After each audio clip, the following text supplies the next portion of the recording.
இப்போது புதிய அறிமுகம் ஆச்சி ஹோட்டல் சாம்பார் 50 கிராம் ரூபாய் 20 மட்டுமே. மணப்பெண்ணின் பிரத்யேகமான திருமணம் Vivaha the Chennai silks. GT Holidays, South India's #1 travel brand. You know you are special when you're with GT Holidays. Nilgiri மாவட்டம் கோத்தகிரியை சேர்ந்தவர் வனஜா. 40 வயது மதிக்கத்தக்க இந்த பெண்ணின் பெயர் அவரது நலன் கருதி இங்கு மாற்றப்பட்டிருக்கிறது. சில ஆண்டுகளுக்கு முன்பாக தனது கணவனை இழந்த இவர் 2 மகள்களுடன் வாழ்ந்து வந்தார். இவர் பல்வேறு சிரமங்களுக்கிடையே தனியாக குடும்பத்தை கவனித்து வந்துள்ளார். இந்த நிலையில் பர்மோடோ எரிக் என்பவர் இணையதளம் மூலமாக அப்பெண்ணுக்கு அறிமுகமாகியுள்ளார். இங்கிலாந்தில் பொறியாளராக பணியாற்றி வருவதாக கூறிய அவர் தன்னுடைய மனைவியும் உடல்நலக்குறைவால் உயிரிழந்ததாக தெரிவித்துள்ளார். மேலும் அவர் தனக்கு 2 குழந்தைகள் இருப்பதாகவும் அவர்களை வளர்ப்பதற்கு தான் மிகவும் சிரமப்படுவதாகவும் கூறியுள்ளார். அதோடு அதிகப்படியான வருமானம் இருந்த போதிலும் தனக்கும் குழந்தைகளுக்கும் துணைக்கு ஆள் இல்லாமல் சிரமப்படுவதாகவும் உருக்கமாக பேசியுள்ளார். இதனால் மனமுருகி போன வனஜா அவருக்கு ஆறுதல் வார்த்தைகளை கூறியுள்ளார். இந்த பழக்கம் நாளடைவில் மிக நெருக்கமாக மாறவே நாம் இருவரும் திருமணம் செய்து கொள்ளலாமா என அந்த நபர் வனஜாவிடம் கேட்டுள்ளார். தனக்கும் பிள்ளைகளுக்கும் ஆதரவாக இருக்க ஒரு நபர் தேவை என்பதால் அவரும் சம்மதம் தெரிவித்துள்ளார். இதையடுத்து விரைவில் உன்னை வந்து பார்க்கிறேன் என்று அந்த நபர் வனஜாவிடம் கூறியுள்ளார்.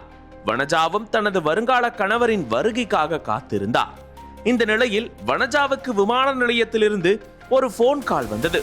அதில் பர்மோடோ எரிக் என்பவர் இங்கிலாந்திலிருந்து டெல்லி விமான நிலையத்திற்கு வந்துள்ளார்.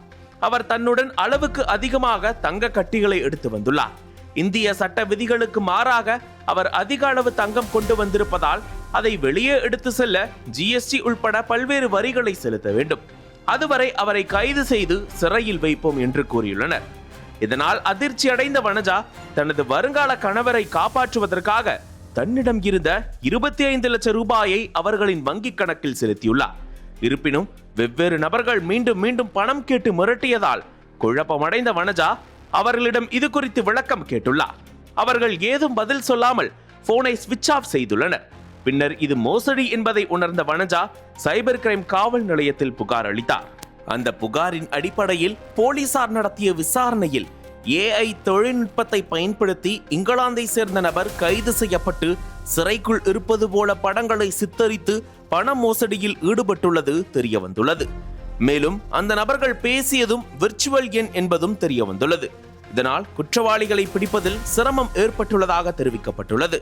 இந்த சம்பவத்தை அடுத்து அறிமுகமில்லாத நபர்களுக்கு பணம் அனுப்பி ஏமாற வேண்டாம் என காவல்துறை எச்சரிக்கை விடுத்துள்ளது.